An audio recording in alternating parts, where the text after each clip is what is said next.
খুব সহজে চটজলদি বানিয়ে ফেলা যায় এবং স্বাদে অপূর্ব এই স্ন্যাক্সটি ঘরে থাকা মাত্র কয়েকটি উপকরণেই এটি তৈরি করে ফেলা যায়।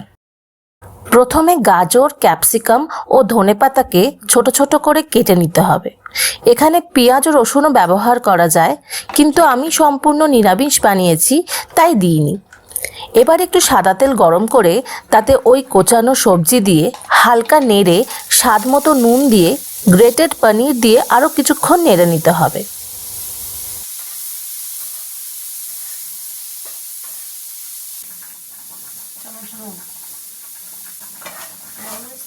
ভালো হতো, নেই, দিয়ে দেবো গ্রেট করা পনির।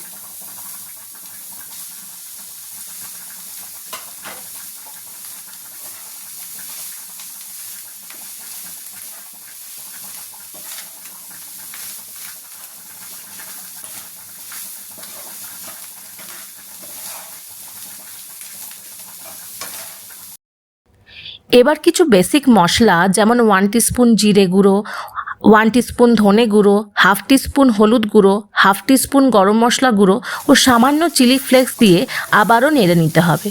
চিলি ফ্লেক্সটি একেবারেই অপশনাল, সেই জায়গায় গোলমরিচ গুঁড়োও ব্যবহার করা যেতে পারে।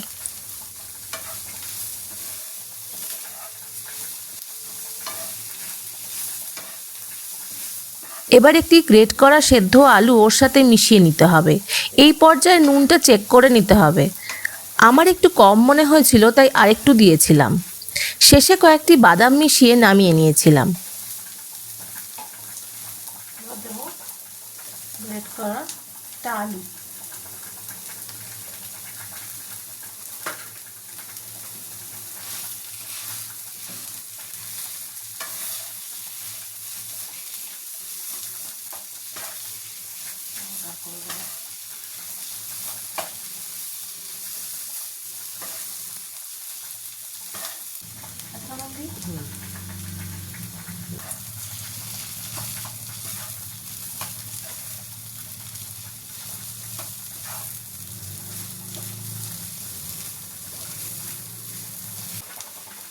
একটা বাদাম দিয়ে দিতে হবে।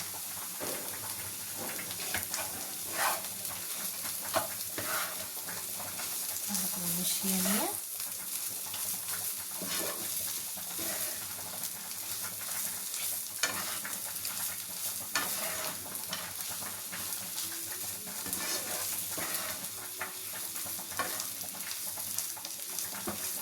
সব মিশিয়ে গ্যাস অফ করে দিতে হবে।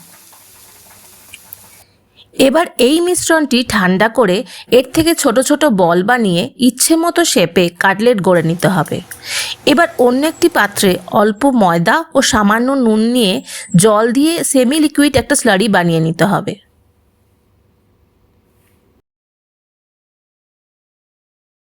এবার ওই কাটলেটগুলো ময়দার গোলায় ডুবিয়ে বিস্কুট গুঁড়োয় কোট করে ডুবো তেলে ভেজে নিলেই রেডি সুস্বাদু পনির কাটলেট।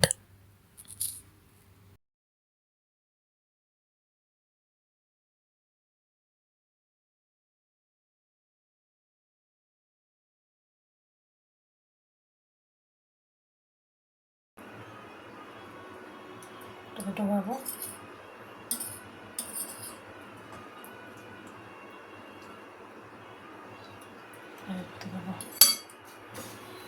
এরকম করে সবকটা কোট করে রাখবো।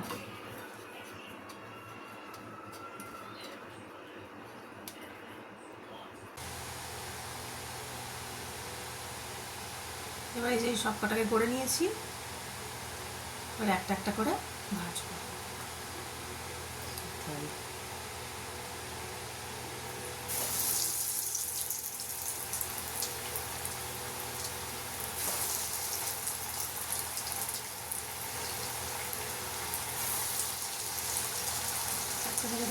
চারটে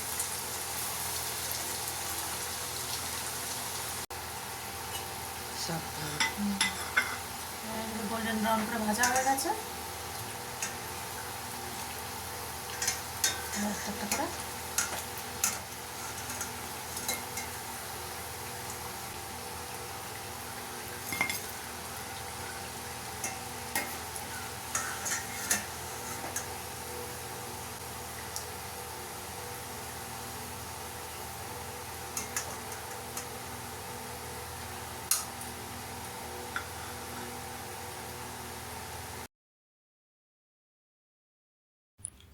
বিকেলের চাটা একেবারে জমে যাবে, সাথে যদি থাকে এই টেস্টি টেস্টি পনির কাটলেট।